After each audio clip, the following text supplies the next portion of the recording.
बहुत लोग ने बोला है कि आप इस बार इलेक्शन में फाइट नहीं कर रहे हो, लेकिन क्या होगा? आज मैंने यूथ को चांस दिया है। यहां में आंचलिक पार्टी में यूथ को इतना मौका नहीं मिलता था। आज सबसे ज्यादा यूथ को चांस तीपरा मोथा ने दिया है। यूथ को हमने चांस दिया। 70 साल से आंचलिक पार्टी ने आज तक एक भी बुरुई को एमएलए का टिकट नहीं दिया। हमने 5 बुरुई को टिकट दिया है और रिजर्व सीट से भी दिया है।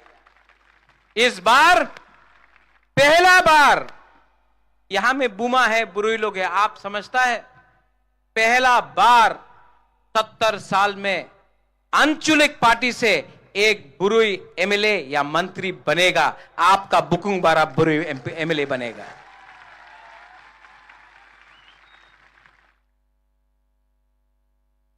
हमने कल घोषणा पत्र किया कि अगर हम लोग पावर में आएगा, और शाह आलम आपने ठीक बोला, अलायंस करके पावर में नहीं आएगा। 42 सीट में फाइट कर रहा है, खुद ब खुद मेजॉरिटी लेके आएगा। अलायंस में तो दूसरा पार्टी को करना पड़ रहा है अलायंस।